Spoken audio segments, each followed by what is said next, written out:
Hello Instagram, hello Facebook, hello almost YouTube, how are you doing? So welcome to Startup Business Q&A. Startup Business Q&A episode 118. It's good to be back here. It's been a little while because of course I was over at Warwick Uni last week, so it was excellent to be there. Thank you everyone for tuning into the live stream then. It was fantastic fun. So this week, a couple of interesting things going to be happening. We've got some announcements. Also, on top of that, I've got a little bit of information about quite an exciting thing, which is the newsletter having a bit of a fun thing to it as well. So loads to talk about. Hello, people from all over the place. We've got the UK, we've got Australia already. So I'm going to wave to everyone coming in here. So thanks everyone for jumping in. Big news today. Big news. Some of you might know that there's this thing called Startup Business Q&A, and the other thing I run as well is this event I do. It's just started a few months back called Entrepreneur Business Live. Hands up, thumbs up or something if you've heard of Entrepreneur Business Live before. Has anyone heard of it? So give me a thumbs up if you had. Goodness me, YouTube, what's wrong with you? So hopefully some of you have. Also, hands up or let me know or say hell yes if you feel that going to Entrepreneur Business Live in New York would be good fun, because I think it would, and so I'm looking forward to launching there as well. So to give you a bit of feel for this, hello and welcome it for everyone who's joining in as well, by the way. I just wanted to say, back in May of this year, I thought to myself, it's got to happen. Now is the time. Let's launch the live stream, the live events. Our first one was in July in London, with roaring success, and then another one with Kurt Magadan, who was a bit of a workshop in August, which was very much his event. And then we had September, then we had October, and now next week on Wednesday we've got the November edition, so I'm very, very excited. And I just thought, you know what, it's always got to be global. It's got to be. So we've got the New York coming out, and later next year, it will be West Coast. We're going to be doing a cheeky little Entrepreneur Business Live in San Francisco as well. And I'm already in discussions with Melbourne. So hands up, people who might be interested in Melbourne as an Entrepreneur Business Live as well. Let me know. Anyway, excitement for me. So I've closed the deal, it's all done, it is signed off, it's definitely happening. And those that know me know that if I'm going to launch something, I want to do it properly. And rather than have some joke location that doesn't really make a statement, I wanted to go quite the opposite. So, pens at the ready. Firstly, here's the date. The date for... no, let's do it this way. I'll tell you what, I'll tell you the venue and then I'll tell you the date of Entrepreneur Business Live in a little bit. Let's do that. That'll be fun, because then it keeps you watching, right? So, so the location, because it's in my train of thought right now, location of Entrepreneur Business Live, the inaugural event in January next year in New York, so the US event, will be at WeWork Grand Central. So we're going to be at Lexington Avenue itself. So that's the MetLife building, that's the Chrysler building, everything kicking off around there, and we're going to be right in the epicenter. There are going to be 60 tickets available. That's it. No standing room, so 60 tickets. I think what I'll do is probably have 10 of them as VIPs. So if you buy a VIP, you'll sit on the front row. There is more information I'm going to release later this week on the format, because it's going to be something very special. But the theme of that first event will be on content creation, because why not? It's kind of topical, right? And it's the whole point of the whole thing. So hands up if you're in New York or might get to New York or might watch the live stream on Entrepreneur Business Group on Facebook. Hopefully that's, or give me a thumbs up if that's something you feel you might want to do. But I'll tell you when it is, the date, shortly. Let's get into questions first. So the first question today on building communities, which we're trying to do here to sell these events, of course, and make things valuable. First question comes through. Zach Hooson has just written here. I've not seen you this excited before. Quite right, Zach. I am excited. I was excited last week when I released a great video with a question from you, so hopefully you saw it as well. That did quite well, actually. Several thousand views on LinkedIn, so thank you. Anyway, before I get to the date, because I'm going to hold you guys with your interest, let's get into questions. First one is from Chilang Gainga, which is quite apt, because next week on Wednesday for Entrepreneur Business Live Europe, here in London, Shalan is going to be visiting. She's going to be speaking. She's come all the way over from Washington State, from a place I can't pronounce. And her question is, Richard, how do you scale a community and still keep the authenticity factor to it? So I feel, just on this point, I feel that scaling community is something you've got to be very careful about, because if you are trying to constantly make it huge, then you possibly lose the thing about what scaling is all about, or rather what community is all about, which is making sure it stays a community. Okay, so the way you scale it is by scaling your hardcore. You scale the group of people that are around you, your tight inner circle. How do you do that? Well, you have to be clear with one very important thing, which comes from building a community, which is the same as building a team in essence. And that's what you'll do, is you focus on building out and being clear about your values. Sounds touchy-feely, right? But what I mean by values is, what do you actually stand for? What are the things you talk about? What's your pure signal, as I've mentioned many times before? Keeping that all tight means that those that stick with you and stick in orbit around you are the ones who are going to resonate with those values. You build your community through like-minded people, because they evangelize about your work, they share your content, not because they think you're some kind of god, but because you're speaking their language. So the way you do that to keep it authentic is you lead from your own values first. That's the way I look at it. So if ever I'm going to produce a piece of content, it has to be aligned with how I feel about things and kind of my vibe on certain aspects of business or sales, or indeed of the way one should work in general. By getting that right, people will feel, do you know what, I really resonate with that, and they will feel in turn like they should really, connect with you, sure, but then also share with others too. So that's my vibe about this. And if you want to check out Shalan Geinger's talk next week, she's done something like 125 podcasts, I think it is. Her Entrepreneur Before 25 podcast. She actually launched her own juice bar. I think she's only like 23 or something. She's flying over to Europe to be here in London as well to speak. But this podcast, she's interviewed people like the owner of Yankee Stadiums, obviously people like Richard Moore as well, but a lot of important people, far more illustrious than I. So she's going to be speaking about building her community there through social. So make sure you tune in on Entrepreneur Business Group on Facebook next week, 6:30 London time on Wednesday. You'll also hear from myself, and speaking from Dot Lung. I'm thrilled that she's going to be popping in from Barcelona. She speaks with multi-billion-dollar businesses about content and strategy, and she's going to be amazing, so I can't wait for that too. Next question is from Judy Fox and Nadine Levet Langlois. So they've both asked the question together.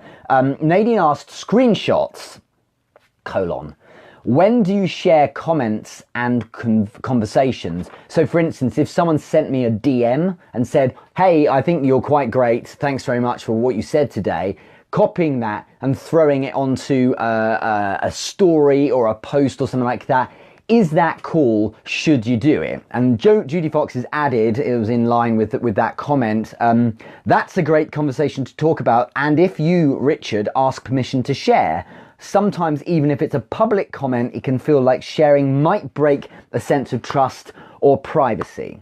Legally or technically speaking, if it's in the public domain, why can't you share it, right? However, it's important to think about positioning with that person. We talked a moment ago about building values in order to create a community. Here is an opportunity to throw away someone who might, come into orbit in your community, or really build a bridge with them. My view is simple. If your posting of their comment places that person into possibly a position of vulnerability, and that can be a number of things, then you shouldn't do it. So for instance, if they were to say something that compromises their personal or professional positioning, I wouldn't want to do that. So for example, if someone asked me something which compromises their positioning as an expert in their space, if that's what they're trying to do, I might be undermining them somewhat by posting maybe an answer. So I want to be careful with that. It really does matter. The other thing as well is, someone is opening up to me, even if it is publicly, I'll probably not share that. if it's just a nice compliment, I don't think they'd have a problem with it because they're doing it publicly because they want to make a point. When it's a DM, it's kind of similar as well. If it's not too over the top and deep, that no one seems to ever have a problem with it. So I would almost never post or repost a screenshot of what someone said to me if I don't know that person. If I do know that person, okay, what I would do is I would make sure I am sensitive to whether or not they're going to be cool with me posting it or not. And if I don't know, it's really simple. Draw a line through their name. So edit it, put a little like scribbler, like with Paint or whatever art program you have. Draw a line through the name, scribble out the picture, and then no one who knows who they are. So just make sure you do it that way. I did a presentation recently, a couple of weeks back, which talked about messages, so evidence of inbound business inquiries I was getting from banks, from corporates, from marketing businesses as well. And I scrubbed out all of their details, redacted that, because no one needs to know that stuff. They needed the results. That's what they were interested in. So I had to be really careful about it. And that's sensitive anyway. Plus, they're my leads. Why would I do that? But I just think, sensitivity, you can always be safe by just drawing a line through their name so no one knows who it is except that person, and they won't mind because it's anonymous. So that's my take on it. I'd be interested in everyone else's opinion. Some of you are interested in hearing the dates for Entrepreneur Business Live in New York, so I will announce that after the next question. Just want to say hi to everyone who's jumping in. So Rowan Lawrence 2, Sheikh Leramet, I hope I said your name right, Being Diana, so Dancing Diana, hello. Josh Albo, great to see you here, my man, hope you're well. You never sleep, do you? Young Oluwaburana, Katile Brand, Leonid, Blue Light Dental, Carla as well, good to see you here. Andres, Noman, and so on. Those on the podcast are like, as usual, get the hell on it with it, please. Over on Facebook as well, so Daniel, Victor, Laura, Zach, hello all of you. Thanks so much for popping in. Gerard, Sherry, Diana's there as well. Daniel, Brandy, oh gosh, there's Harry, Carl, loads of you. And thanks so much everyone who's popped in today. So, we're talking about community. If you have a question for me on Starter Business Q&A episode 118 on how to build community, let's answer it here. Let's do one more, and then I'll tell you when Entrepreneur Business Live in January in New York City will be. It is going to be at WeWork Lexington Avenue, so 450 Lexington Avenue, but I will announce the date very soon. Next question is from let's take this top one. So Devon Scott, shout out to Devon Scott, who's been spectacular behind the scenes, helping me a lot with the team. So well done and thank you. A question that's important to me, Richard, and I've tried several ways so far. How do you most powerfully build a community culture of strong referrals? By the way, I have a really difficult quandary today because I'm doing the Q&A, but I made some epic coffee. This is from Bolivia, so those of you who know me know I'm into my coffee, so it's hard to put this thing down, but let me think. This is really good. So my view is this. So you're asking me, how do you most powerfully build a community culture of strong referrals? What I feel you're asking here, Devon, is how do you get people to refer business into you? I feel that you need to do two things. Firstly, you need to really overachieve with those that you do work with and interact with. Why is that? It's really simple, because you have to map back, so work your way back from a situation where people are referring you or referring to you. So in which scenario would someone say, oh, you need to speak to Richard Moore? Oh, he's your man for sales. Oh, if you want to find out how to, I don't know, build an event in London, Richard Moore's your guy. Maybe hook up with him. Oh, if you want ideas on stuff, Moore's done it, or investing, you've done. So you see what I mean? So how would you map back? Well, there are two things you've got to do. Firstly, you have to overachieve and share that in a very careful way, because what you don't want to do is talk about how great you are all the time. There's the humble brag, of course, you can try, but you need to be careful. So share and document the journey as you do it, share your wins, and invite people in So those that have helped you with the wins, share how great they've been as well. That's a really good way of doing it. If you are working with someone and you're looking for them to breed a culture with them referring people to you, it's essential, absolutely essential, that what you're doing is you're overachieving for them. Remember that every client or person you interact with, can you hear me okay? I'll just check that mic. So every client or person you interact with, thank you Brandy, is someone that absolutely you should be able to work with, and they might work with you again, but also that is someone who is potentially someone who could pass on word to others. So remember that when you interact with one person, you're potentially interacting with dozens, if not hundreds of people. I had an amazing call earlier today with Australia. I was talking with a woman called Tima. There'll be a LinkedIn video a bit later on today about it, and she is an example of someone where I'm interacting with one person. However, she represents potentially thousands of people who might interact with me. So I need to remember to over-exceed and overachieve and deliver something for her. And so it was really kind, because at the end of that she asked me a question. I hope I gave her some great value, which means there's a knock-on effect. If I have someone who might benefit from what she does, I'll let them know that, you know, it's worth speaking to her, and I would presume vice versa if it's something that maybe I can help with that she doesn't. I do this all the time. Those of you in the inner circle, Devon, this is your question. Hopefully you'll appreciate it to a degree. Anyone I come across where someone in my team or my tight-knit inner circle I know can help them, I'll send them over there happily, and it's because I know they've over-exceeded. So that really matters to me. A great example is a client I've worked with. I know he's good at what he does, so I ping people over in his direction all the time, because I know that will help give me returns, but also it'll help him. So if you breed a culture of referring as well, it does help. But here's the other thing. If you want to build a community culture of strong referrals, it's wise to also not, it sounds counterintuitive, but try and focus on doing great things to few people rather than mediocre things to many people. Community is about engagement and a depth of relationship with a set of people. Now, it's simply not that possible to do that with hundreds of people. Okay, so you have to keep that tight knit. So by focusing on, ironically, the smaller number and doing great things with them, the word will pass far more effectively to a broader audience. And I feel that it's from there that you're going to get your referrals and inbounds. Because the inner circle, the tight group, they've either got your product or they won't buy it, they're just friends and so on. But they're the leverage point. So you help them, you give a lot to them, and through their network, through their endorsements of you, that's how in turn referrals will come in.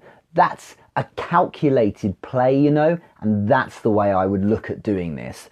And a lot of people think, you know, Richard, when you have these calls on LinkedIn, for example, what you're doing is you're just, you know, you're having a bit of a laugh with these people. And what's the point in engaging with content creators? They're not necessarily going to buy your product. That misses the point. Because the point is this: if I engage with active people, with active networks of size that potentially in 15, 17, 12,000, you know, 25,000 people in their network of followers, potentially have 341 people who might be relevant to my space, well then there is where it's worth engaging with these people. So choose those you engage with carefully, because it's important to engage with your tight network, those around you. It's also important to engage with, I use this term all the time now, Seth Godin's term, the sneezers. They're not going to buy your product necessarily, but they're the ones with the voice. They're the ones that have spent 3 years building a following of 27,000 people. So you don't have to, it's about leveraging there. If you want to know where virality comes from in content, it comes from engaging with those particular people that will engage with you so that their network will jump all over your stuff. It's not everyone seeing your stuff, it's a few very important people seeing your stuff. You have to validate those connections by being great, you know, engaging with them, giving value, helping them and so on. And in doing that, you will then light them up so that their networks can really come to you and engage in your stuff. So from there, that's where the referrals come. So it's often indirectly, Devon. So rather than going directly to people who are, knocking on doors to give you business, it's doing great things for those that they look up to. And that makes a big difference. Okay, so a few comments over on Instagram. That's very kind. Fran Madrigal, #1 fan, you're the English Gary Vee. No, I'm not at all. Gary Vaynerchuk's done a lot more business and events and things like that than I have. Plus, he's like, 43 now? I'm only 38. I'm a spring chick, Fran. So certainly not an English Gary Vee. And I don't have my own shoes yet, have I? There we are. That's very flattering, though. Thank you. That's very kind of you to say. So that's the question. So let's release the information then. Where is the Entrepreneur Business Live event in New York? It will be on Lexington Avenue at WeWork Grand Central. But what's the date? I would like you to give me a thumbs up or a heart if you're interested in hearing what the date is. Can you do that for me? Just let me know if you're keen. You seem keen. Okay, good. So the date, get your pens out, in January is the 24th of January. I believe that's Thursday. I should have checked. There's Thursday. Okay, so Thursday the 24th of January. I will fly in the day before, stay over, do the event, stay over, go home the next day. That's it. So that'll be on the 24th. It will be, order of events, this is very, very quick, this event, as usual, the same as the ones here in London. 6 o'clock p.m. The doors will open, so you can turn up. 6:30, speakers will begin. More on that this week, because the format will be interesting. 7:30, so an hour later, an hour in, speakers will end and networking will begin, and then at 8:30 we will finish. As in, officially, that event will finish at WeWork Grand Central, but then we will obviously go off and do certain things. I'm going to be doing a load of business in New York as well, so the time is basically absolutely rammed. I've got some people I need to see. It's not always a jolly, it's also business, right? So I'm going to go and hopefully close something as well. But it does mean that there's time to hopefully engage with you guys. There's so many amazing people who have said they actually want to attend, so that's fantastic. I will be later today releasing the link, Eventbrite link, so you can buy your ticket for the event. It will only be $20, like I think it's like $19.99 for a ticket. There are 60 tickets only. There is also a VIP ticket, which will probably be $30, and you can sit on the front row. And you'll find out later this week why you will want to sit on the front row. There's a big reason. And no, it's not because we're giving out sweets. It's because there's actually going to be some really exciting things happening. So, 24th of January, New York City. I originally wanted it to be on Wall Street, because some of you might know my favourite film is the original Wall Street from like 1987 or whatever it was, the Oliver Stone film. And I contacted WeWork New York and said, hey, I'm in town in January, I want to run an event there. And they went, brilliant, let's do it, happy to help. We've got space for 15 people. So I was like, that's a letdown. So it can't be New York Wall Street, sadly. It's going to be Grand Central. The plan is to then do this again in March, so every 2 months I will have an event, or kind of every 3, simply because otherwise I'm flying to New York every 5 minutes, and that's not necessarily sustainable with the other projects I've got here as well. So that's what it is. I really hope I get to see some of you there. If you cannot make it, and by the way, you need to, but if you can't make it, then the stream of the live sessions will be, it will be streaming absolutely on Facebook in the group, so Entrepreneur Business Group, so make sure you're part of that as well. Let's get on with some more questions. Adam Mosley has asked, I've mentioned this before. Hey, it's episode 118, so we get a lot of duplication, it's no problem. And actually, I think it was episode 97, we did engagement and communities, so that's a lot, and there's like 21 episodes ago, so we can kind of circle back. I think I mentioned this before, Richard, but how do you narrow your focus on a number of projects? I often have too many ideas I want to investigate, but at the same time, I don't want to weaken my main area of business.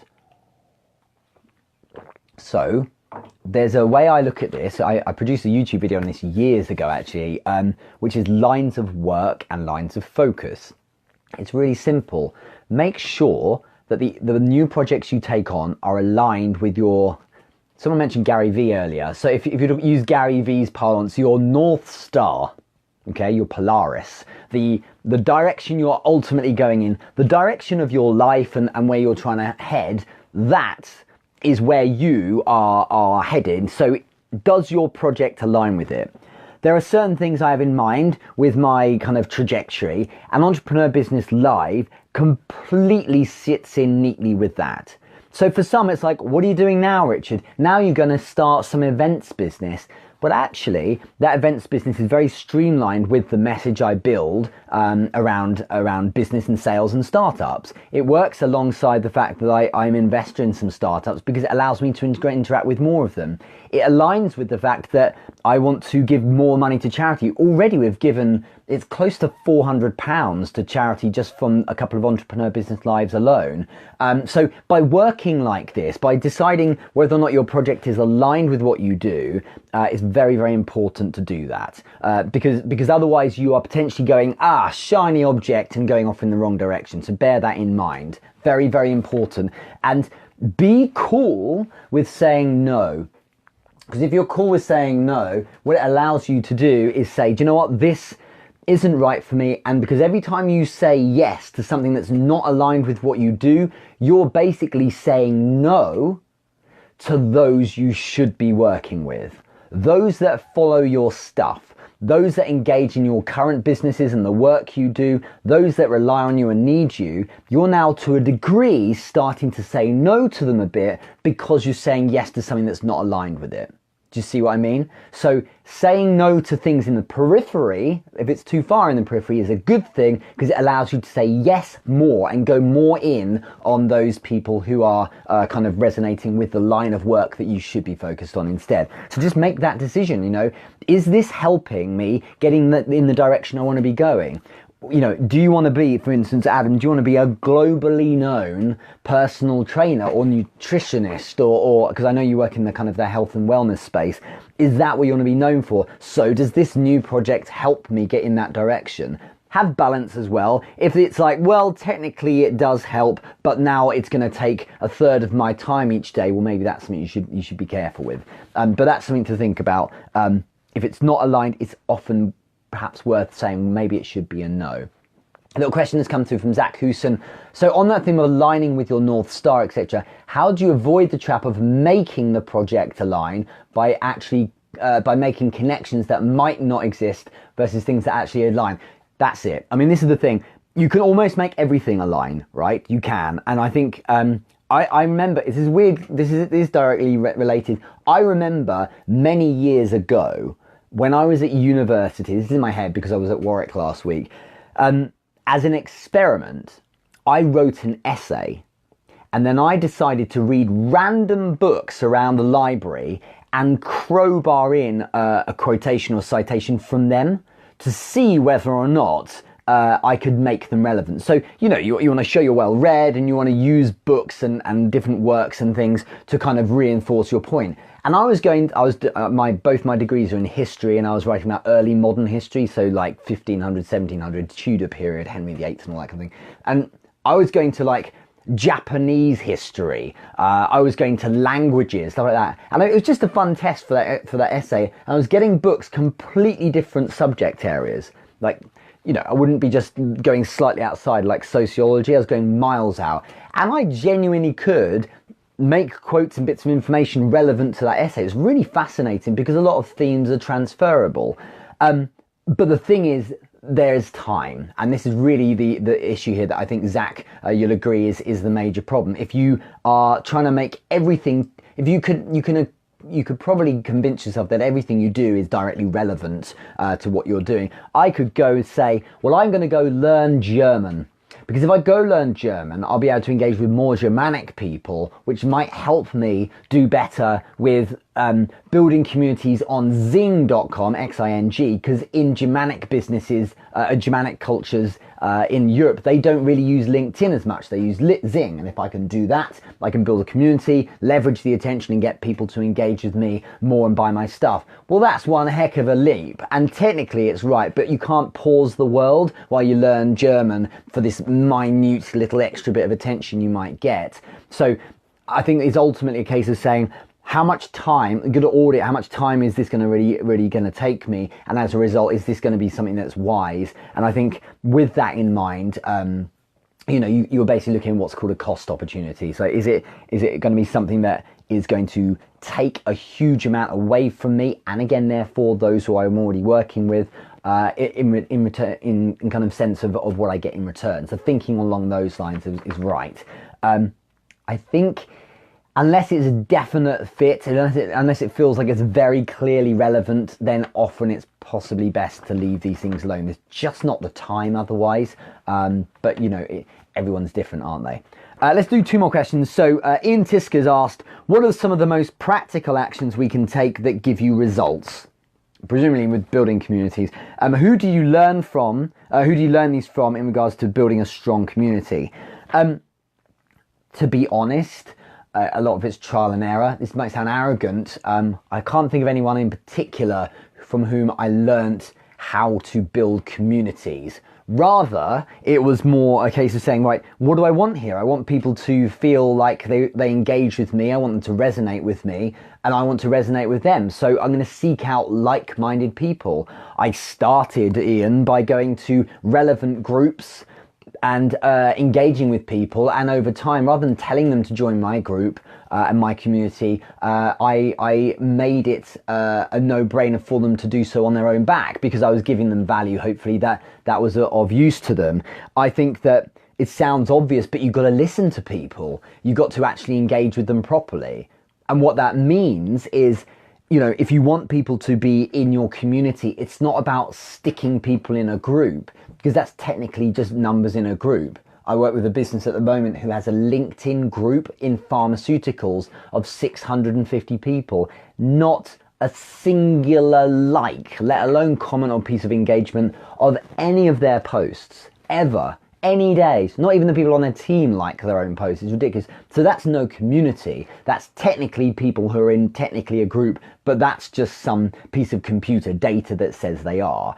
The issue there is that the fundamental element of community is being missed, which is the engagement on a lower level, on a deeper level on the ground. That's getting down from your throne, going to people and engaging with them one-on-one. It's listening to them, sure, but it's also writing comments. It's about making sure you're actually speaking with them. Send them a DM, whip out the phone, send them a voice message.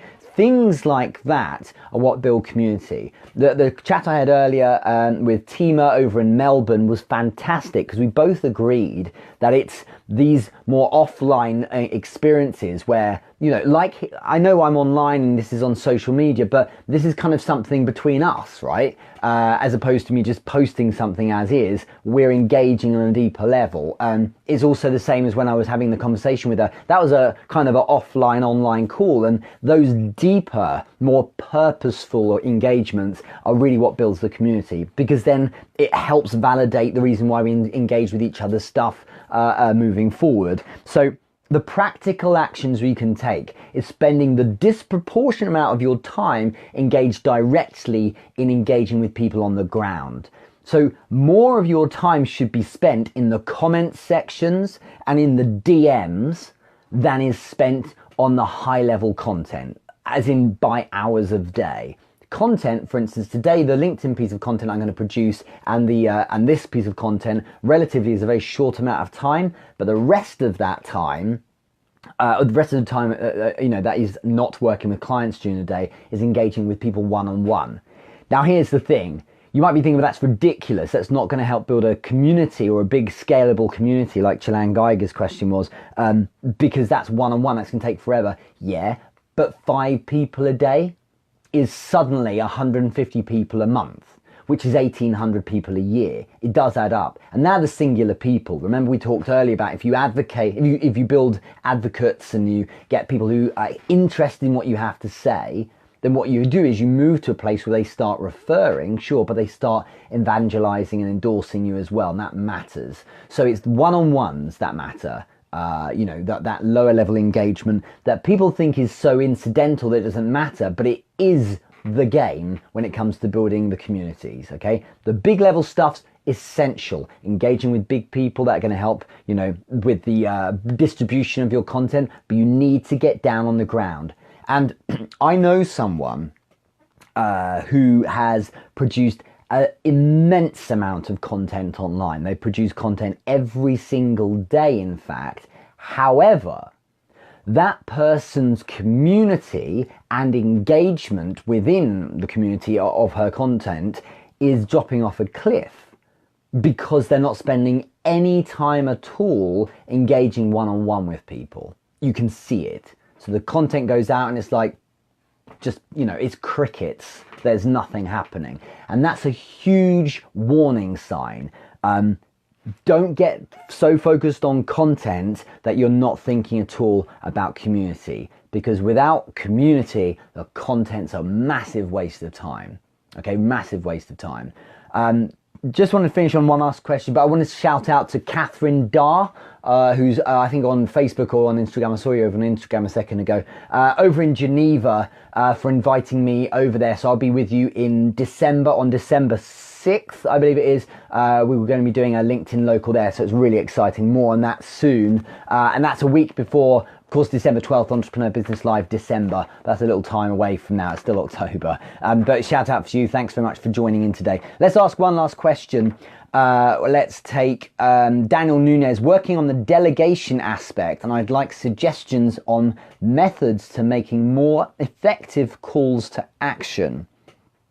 Delegation aspect. So when it comes to delegating to people, you mean? I suppose the one bit of advice I would always give about delegating to people is start small to test, because you don't know how good someone is or how much they might drop the ball. If ever I delegate anything, I always will delegate something where I can pick it up if it goes wrong, and it's not going to massively change the world for me if they screw it up. That sounds like there's a trust issue, but there is, because the outcome and the result for the customers means more to me than empowering a delegate of my stuff. So only marginally, but that's important. So I will err on the side of caution when a potential client or a customer or audience member is involved, because I want to make sure they get the best value and is delivered well. If I feel that someone can be delegated things, I will pass it on to them. And I will test on a small level, but you don't know for sure. To be honest, I've built teams for years. First team I ever built was 2004, so it's 14 odd years now. And knowing what I do about building teams is that you're never getting it right all the time. No one's that lucky. So start small, give them a bit to do, but basically you take the strain yourself. Anna, the operations head for Entrepreneur Business Live here in London, is epically capable. But on the first time I ever did anything, we ever worked together, it was always like, here's what needs to be done. And I was just gently watching in case anything went wrong. And I could, if she just disappeared off the face of the planet in that moment, I could have picked up the pieces. It wasn't because I don't trust her. I wanted to, but I wanted to see what someone's capable of.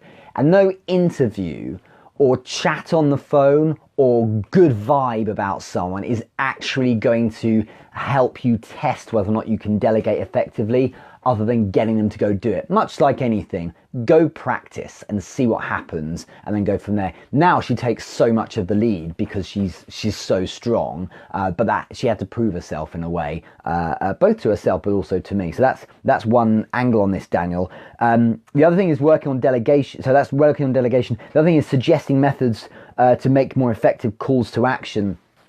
I was actually talking to someone earlier today about this on a call, and a call to action, just to be clear what it is, a call to action is where you are calling on the audience or viewer or consumer of whatever it might be, your product, service, content, to take action, such as subscribe to my YouTube channel, you might say at the very end, okay? So, or go to my website, check something out.